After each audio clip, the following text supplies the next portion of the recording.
ॐ कृशधरी महाचण्डी मुक्तकेशी वलिप्रिये कुलाचार प्रसन्यास्ये नमस्ते शंकरप्रिये घोरदंष्ट्रे कोटराक्षी कीटी शब्द प्रसादिनी घोर घोर रवास्फारे नमस्ते चित्तवासिनी बंधुका पुष्प शंकाशे त्रिपुरे भयनाशिनी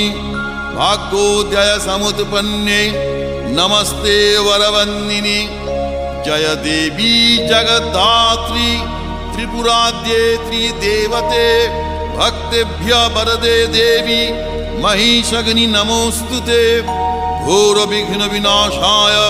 कुलाचार समृद्धये नमामि वरदे देवी